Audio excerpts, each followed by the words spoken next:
ভুলেও ডিম খাওয়ার পর এই 5টি খাবার খাবেন না। না হলে শরীরের মারাত্মক ক্ষতি হবে। 1. ডিমের সাথে লেবু। 2. ডিমের সাথে তরমুজ। 3. ডিমের সাথে কলা। 4. ডিমের সাথে চা। 5. ডিমের সাথে কাঁচা চিনি। এগুলো খেলে অ্যালার্জি, শ্বাসকষ্ট, চুলকানি, স্কিন রোগ হতে পারে, তাই সাবধান। চিনি খাওয়া ছেড়ে দিলে শরীরে কি ঘটবে জানেন? 1. শরীরে জমে থাকা ক্ষতিকর চর্বি গলে যাবে। 2. ডায়াবেটিস ও উচ্চ রক্তচাপ নিয়ন্ত্রণে আসবে। 3. শরীরের ব্যথা ও প্রদাহ দূর হয়। 4. ত্বক অকালে বুড়িয়ে যাবে না। 5. কর্মশক্তি দারুণ বৃদ্ধি পাবে। 6. দুপুর বেলার ক্লান্তি কমে যাবে। অতিরিক্ত ফোন ব্যবহার করলে যে 5টি ক্ষতি হয়: 1. চোখ দুর্বল হয়ে পড়ে।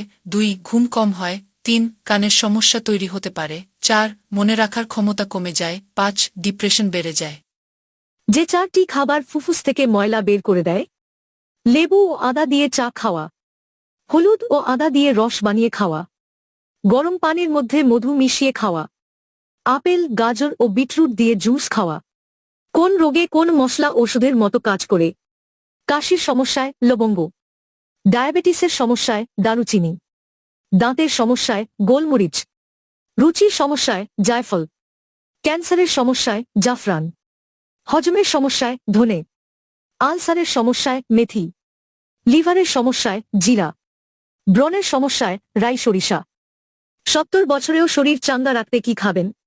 দৈনিক 4টি করে খেজুর খান, শরীর কখনো দুর্বল হবে না। দৈনিক পরিমাণ মতো পানি পান করুন, ত্বকের উজ্জ্বলতা নষ্ট হবে না। দৈনিক 5টি করে বাদাম খান, ক্যান্সারের আশঙ্কা থাকবে না। দৈনিক 1 গ্লাস দুধ খান, হাড় ও শরীর দুর্বল হবে না। দৈনিক 1টি করে লেবু খান, শরীর মোটা হবে না। দৈনিক হাফ ইঞ্চি হলুদ খেলে লিভারে চর্বি জমবে না। কোন সমস্যায় কোন খাবার ওষুধের মতো কাজ করে? ডায়াবেটিস নিয়ন্ত্রণে কলমি শাক, ডুমুর, সজনে পাতা, কদবেল। চাপ নিয়ন্ত্রণে রসুন, কলা, ডাবের পানি, বেদানা। গ্যাসের সমস্যায় আদা, লেবুর চা, পুদিনা ও তুলসী পাতা। ওজন কমাতে এবং চুল পড়া বন্ধ করতে আমলকি। শরীরের দুর্বলতা কাটাতে দুধ, ডিম, খেজুর। মুখের দুর্গন্ধ দূর করতে দারুচিনি, লবঙ্গ, মধু, পেয়ারা।